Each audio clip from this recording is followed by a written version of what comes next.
Yo, welcome to another commentary. Seems like this is turning into a series. So I think this one is probably going to be fairly short because I don't think there's much to say about SotT, to be honest. But we'll see how this goes. The quality is kind of dog shit. Okay, it's not too bad actually.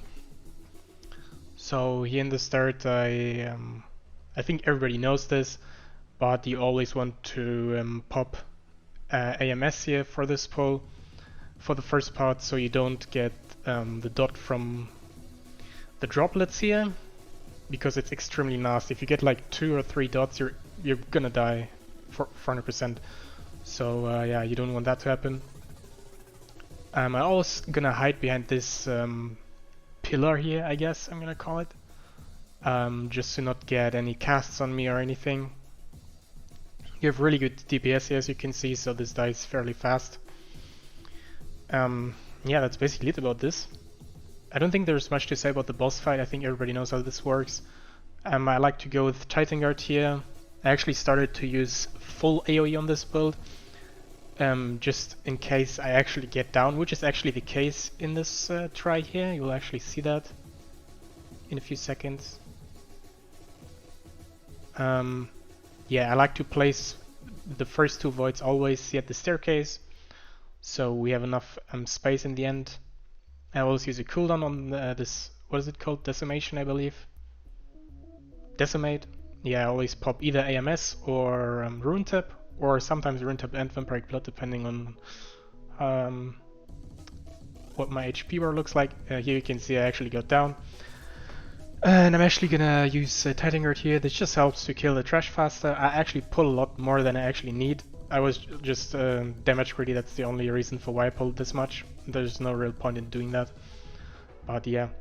And I actually think I'm just gonna skip past this because there really isn't anything interesting here.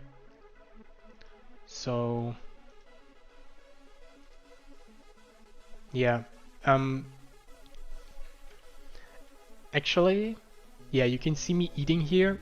This is actually bear tartar.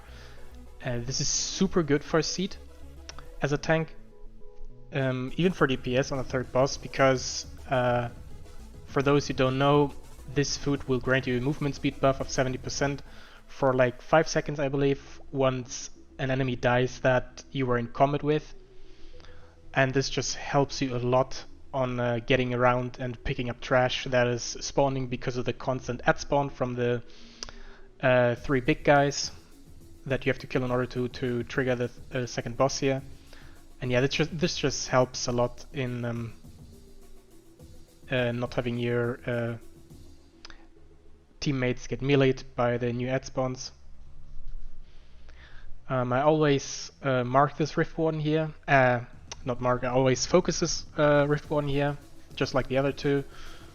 And my job basically is to interrupt the cast, so they don't have to focus on it.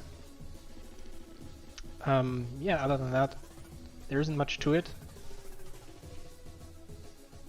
I think the next Rift Warden is gonna spawn on the right. Actually, no, I think it's in the middle, on the boss area, I believe. No, it's on the right, okay. Yeah, I pop AMS here again because of the 3 droplets. Jesus, the quality is really bad. Yeah, because of the 3 droplets. I do pull this patrol as well. We have teaming here, so we need a little bit more trash. I think trash is actually perfect in this run here. I don't remember. I mean, if you've been on my YouTube account already, you've probably seen this run already. So this is just basically a review of this one. I didn't really want to do this on the same run that I already uploaded, so you guys can maybe watch a little bit different, something a little bit different while listening to me. So it's not as boring, but it's whatever, I guess. So yeah. Yeah, we're just killing this.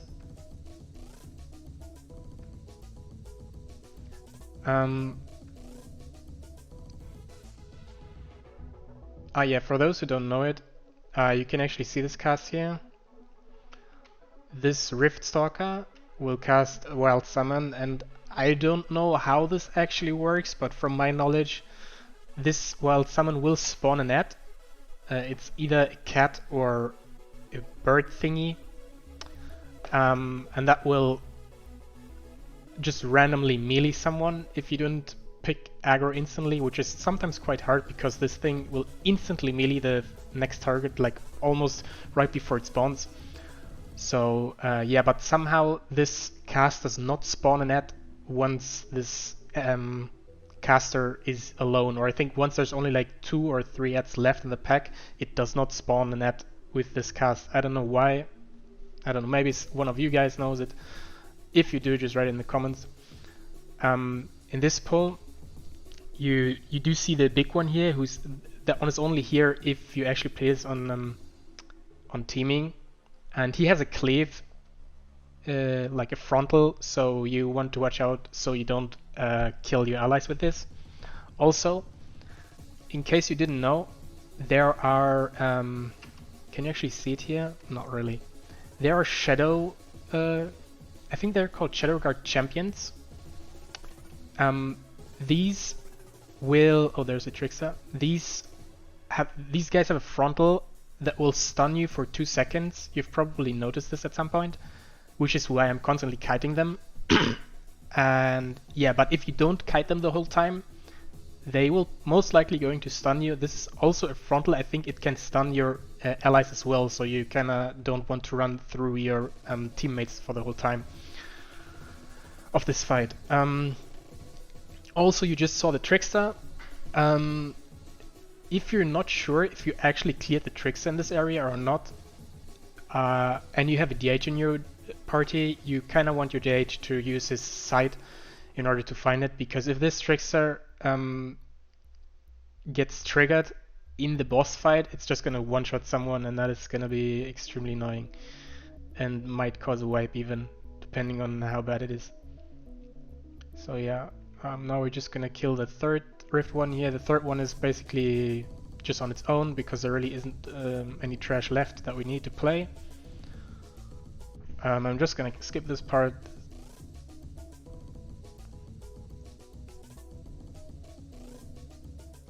There's another trickster. I did kill myself because of Purgatory, I believe. Yeah, Devil did as well because he procced earlier.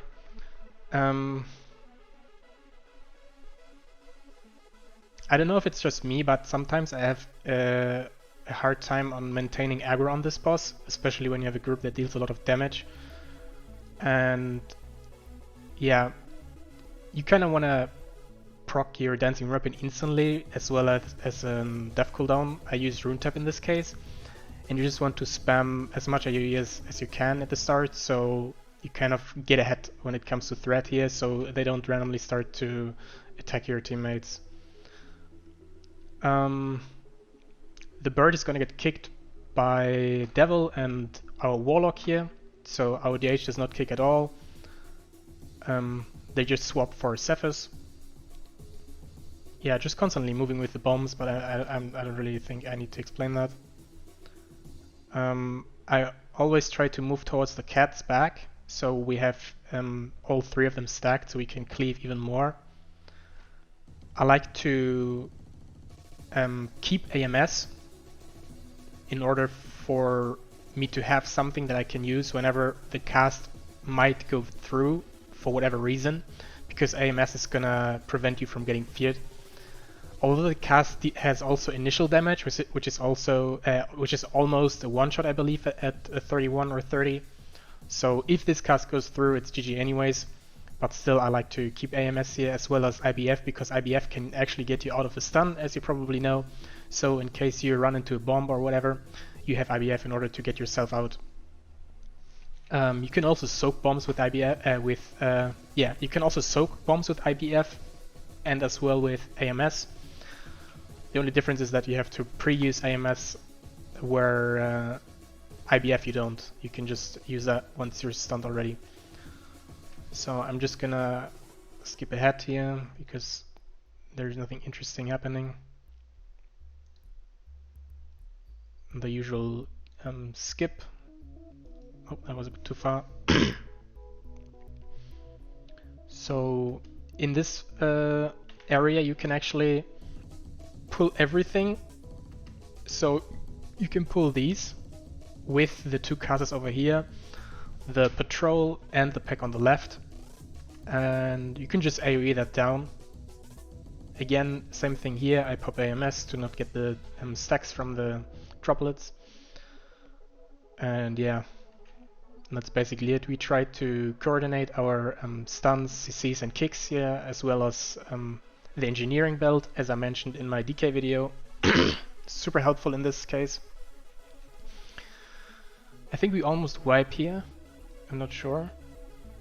Yeah, but we actually managed to survive, I believe. I did proc here,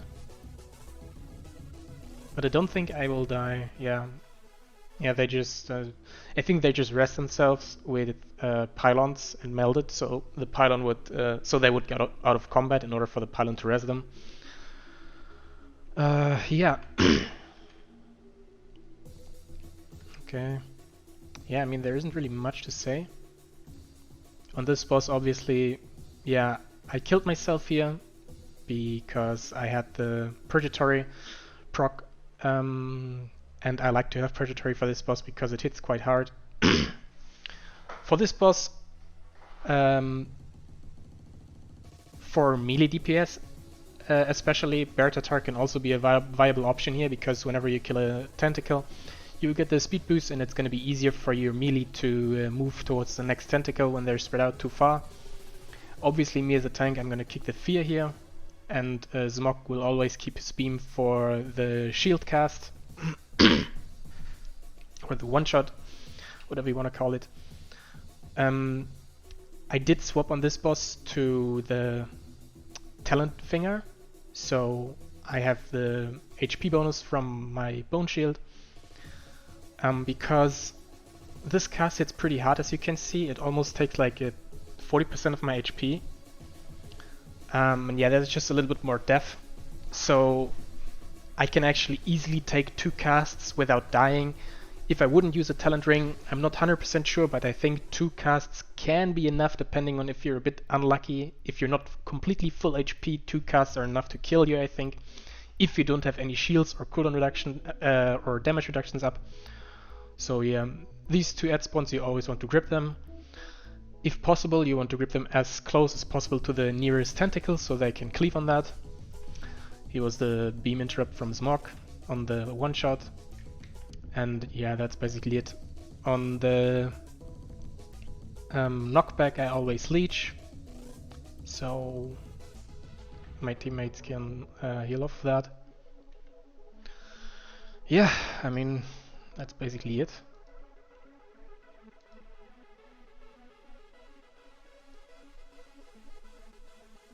So, I mean, yeah, the trash is like whatever here, but once you're done with the trash, same thing here. As a tank, you really want to get Bear Tatar. That is so fucking helpful in this boss fight. It's actually insane. Because of the small ad spawns left and right, whenever they die, you get the speed boost, and it's so much easier for you to grab all the ads on the ground so they don't start meleeing your DPS. I always play with Ishkars here for the second phase, or let's say for the last phase, so I can prevent our DPS from dying here. Yeah.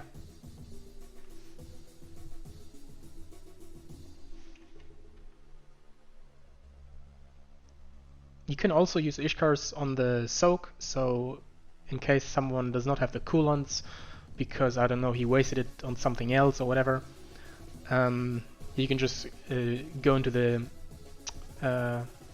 fragment here and call out for Ishkars, and he might survive this with Ishkars alone. I'm not 100% sure how much damage this actually deals. It does deal a lot of damage, but I think a fully donated DPS with Ishkars should be able to survive this. I think a fully donated DPS with Ishkars would have like 12 or 13 million HP, since the shield is about 3-6, I believe. So yeah, you saw me putting D&D here on this one side. I'm gonna mark this guy. We're only gonna focus on this one. And D&D is just down for the small ad spawns, so I instantly get aggro, so they don't instantly run towards Smog because of Starfall. Jesus, the quality is so bad actually. Yeah. And that is basically it. There isn't much to it. Also, I would suggest for you to not soak the shards as a tank, because as you probably know, the small ones, whenever they die near you, they will knock back you, as well as deal a lot of damage. And if you go into the void as a tank, the chances are pretty high that you get knocked out of it because of the small ads dying, and you're not going to be able to soak it, so you rather want your DPS to soak this. And yeah, this is basically just fucking takes like forever here. And at some point I'm gonna use Ishkars whenever they need it. I just basically use Leech here on cooldown. Sometimes I wait a little bit and see if they drop or not. If they drop too far, like whenever they drop to, let's say, 60% HP and I don't see their HP going up instantly after like 1 second or something, I will Leech. That's just how I do it.